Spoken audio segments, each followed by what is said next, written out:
The heart wants what the heart wants. But if your buddy's gonna marry someone 40 years older than them, are you not gonna say something?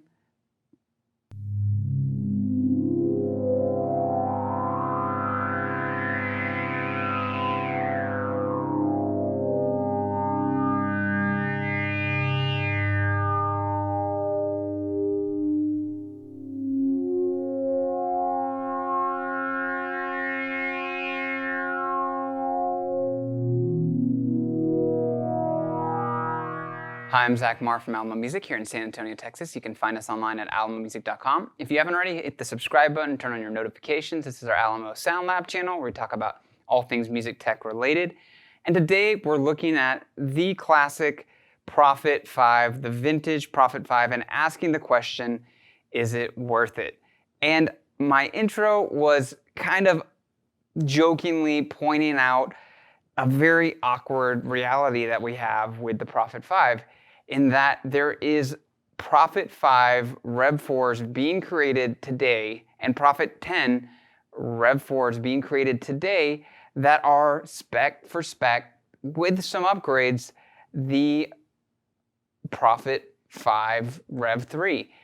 And you have to ask, is it worth still buying a vintage Prophet-5?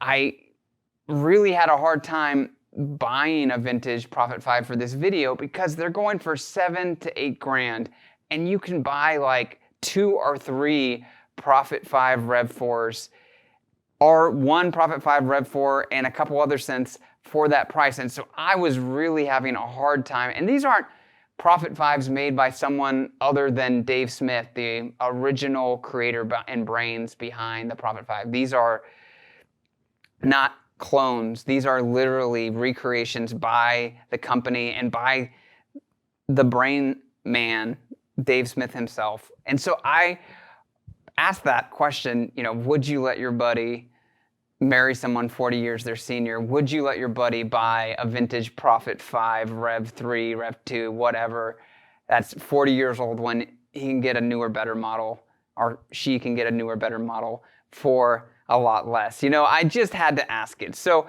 let's talk about it.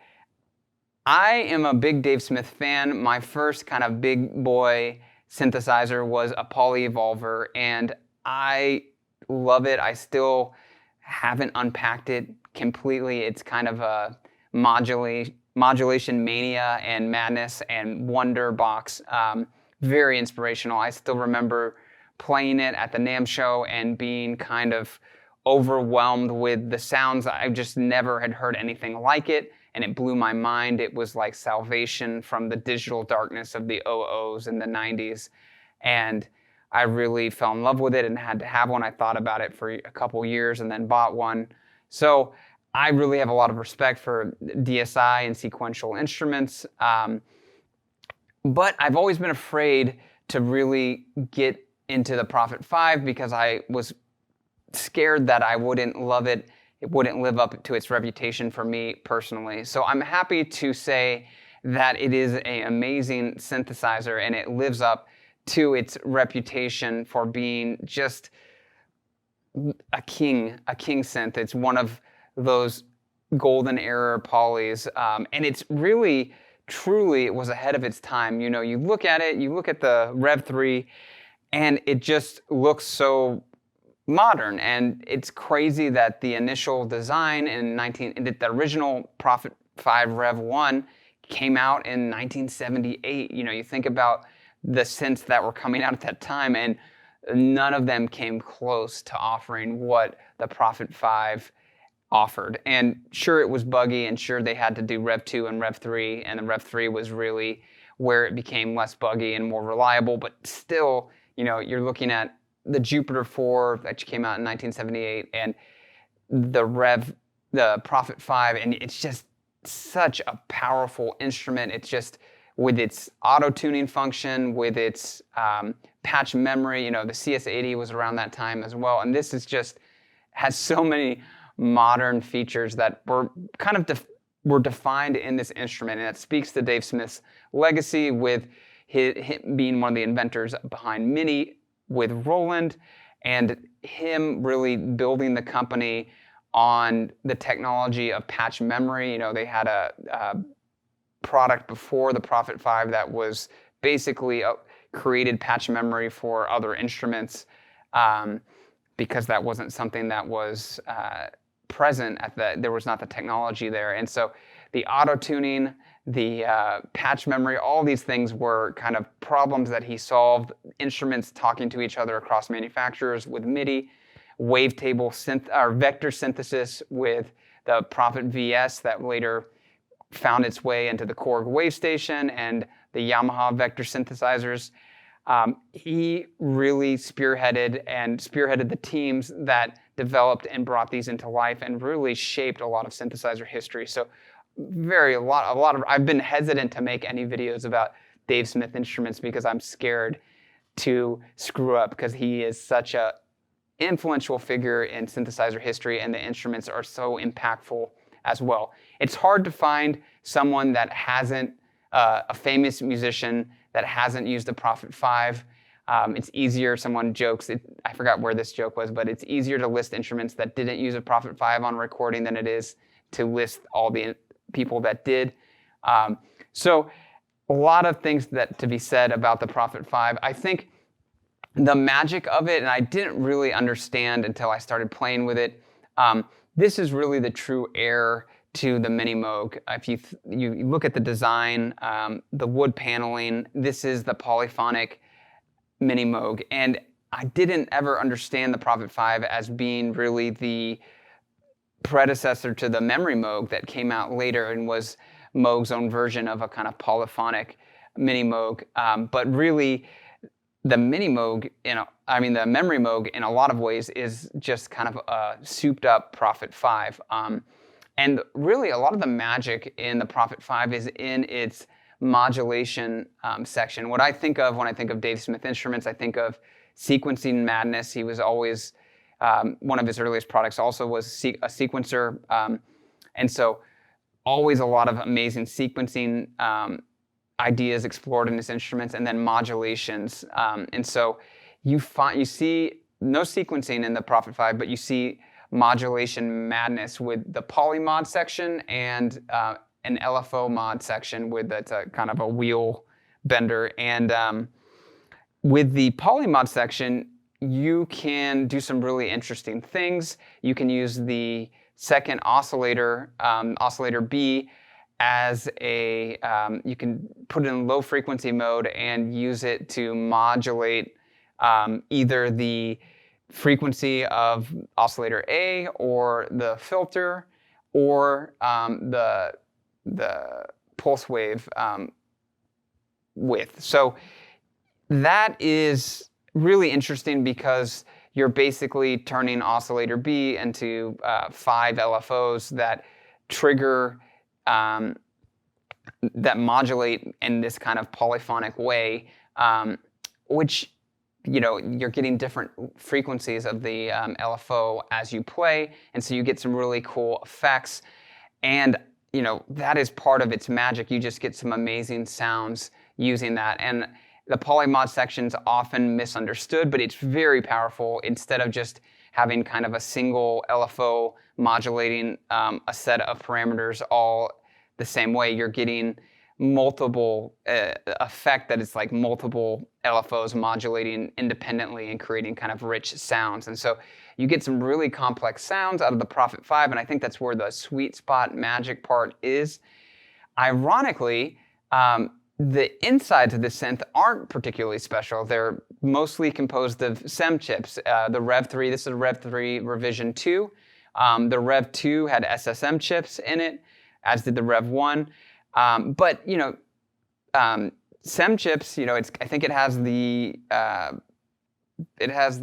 some of the most common ones, which are, it has the SEM 3340s and the SEM 3320s. And those are found in lots of different synthesizers. And in fact, there are recreations of these chips in today's world. And so in a lot of ways, you could potentially, it wouldn't be too hard to build a synthesizer with the core building blocks of what is in the Prophet-5. And I'm sure somebody is working on it, some other manufacturer.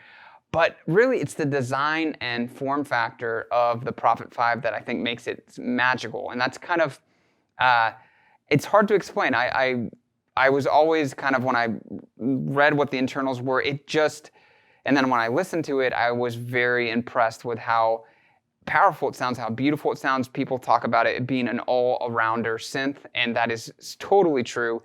You can get great brass sounds, you can get great string sounds, you can get great kind of heavily modulated sounds.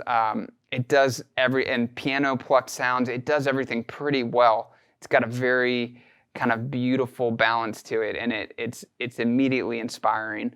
It's not overbearing in the mix. So interesting synth. I don't know what to make of it, and it's interesting to me again to ask, because these chips are still available.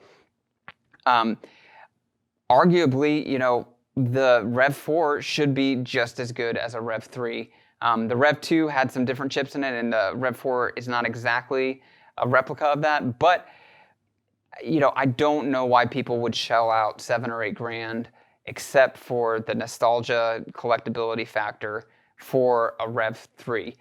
Alex Ball just did a video comparing a Rev 4 to a Rev 3 and did a blind test, and people could get it right. I think that it came out to about 55% of the time people had right answers, and 45% of the time they had the wrong answer. And that's pretty close to random, coin toss, when you look at the odds. And it's also interesting, some of the differences in sound that you could kind of tell. Is that because of the internals? Is that because of aging and just calibration? So I really have a hard time saying a vintage Prophet-5 is worth it. Also, there is some really great VSTs, the Arturia, and then the Repro. There's a number of videos comparing those to the Rev 3s, and people also swear by those as well.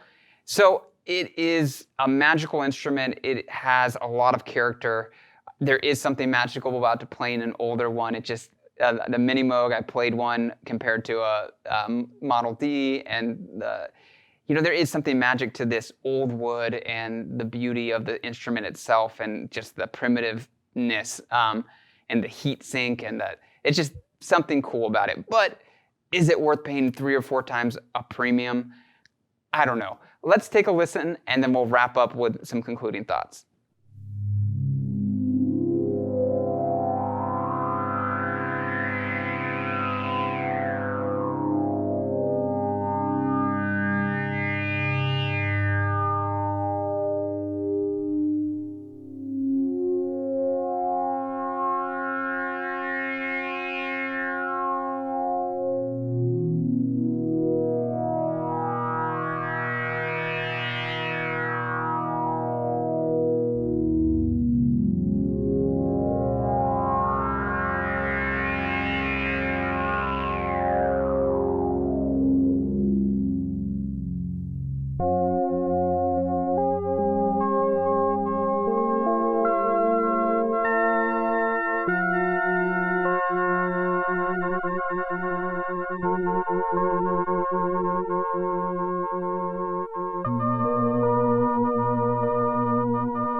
So there you have it, the legendary Prophet-5.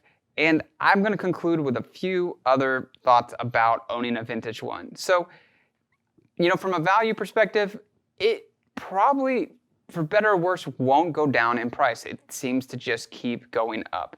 Looking and doing research for this video, I saw discussions from a few years back where people were like, well, should I spend $5K on one? And people were like, no, that's overpaying, especially with they're going to probably re-release it, et cetera, et cetera. Now they're re-released and they're going for 7 to 8K. So who knows? You can never guess, but it doesn't seem to be going down in price. So your money probably won't evaporate, and it maybe will evaporate with repairs, but not from a resellability standpoint. Other things that are not great about the vintage side of this, it lacks MIDI. You can get it MIDI retrofitted. They are temperamental. Rev 3, Prophet-5 Rev 3s tend to be the most reliable. 3.3 and 3.2 are even more reliable, but anything earlier than that tends to be temperamental and need servicing and kind of modernizing in order to not have to constantly be working on them. Also, the keys, they're kind of, I don't love the way the key action feels. They're called like J-hook keys, and they tend to have issues as well. It was revolutionary at the time. I think it's associated with EMU systems, the technology, but it's still pretty primitive, and they do break and they have issues, and that's also a thing that happens. The DAC board also tends to go out on these, and that is expensive to fix. So there's a lot of kind of problems that have with these. They're fairly reliable, but especially revision 3, but there are costs to owning and maintaining them. From a sound standpoint, people do swear that there's a difference to these vintage units, and you can feel it, you can hear it, you can smell it, you can see it. On the Rev 1, it was made with koa, which is really cool. Walnut was all on the other versions of it, but that koa is a beautiful wood. You find it in a lot of guitars. I would love to see a koa Prophet-5. It only like 187 were made, so I probably will never see one. But there is something to be said for that, and you can never argue with someone's personal ear and feeling about an instrument. It's a personal thing. Just like if your buddy wants to marry someone 40 years older than them, can't argue. It's ineffable. The Prophet-5 is an amazing instrument, and the history and legacy behind it is undisputable. It was the synth for so many years, and every manufacturer tried to build something to displace it, and really no one did. There are synths like the Jupiter 8 and even the T8 from Sequential that spec-wise and even sound-wise might outdo it, but in terms of popularity, I think something like 6,000 of these were sold, making it kind of the best-selling polyphonic analog synth of that era, only to be displaced by the digital era with the DX7 and Yamaha and FM synthesis. So really awesome point in synthesizer history. I was impressed and looking at it at how much of analog synthesizer standards came out of just this design behind this instrument. It's so well designed, so well thought through. And the Rev 4 is an awesome instrument as well. I haven't had a chance to play a lot on one, but when I did, it's fantastic. It modernizes the Rev 3 in so many ways and gives you a lot more to kind of explore without the pain in the ass that these original ones are. And you can get a Prophet 10, which is a 10-voice version of the Prophet-5. It's not a recreation of the vintage Prophet 10, but it is a 10-voice version of the Rev 4. So all that said, it also has like aftertouch and velocity sensitivity. So many, I really have to say it again. Unless it's just hardcore nostalgia or just having to have an original, I don't see how this is worth it. That's just my opinion. Would love to hear your thoughts below, and I'm sure some people feel passionately otherwise, and so I'd love to have a conversation about it. It is a beautiful instrument. I'm glad we have one. Was it a good investment? Who knows? But it is magical in its own way, and I'll never take that away from a vintage instrument. So love to hear your thoughts. If you didn't, go ahead and hit the subscribe button, turn on your notifications, and if you want to talk more, go to alamomusic.com. We'd love to talk with you there. Thank you for watching.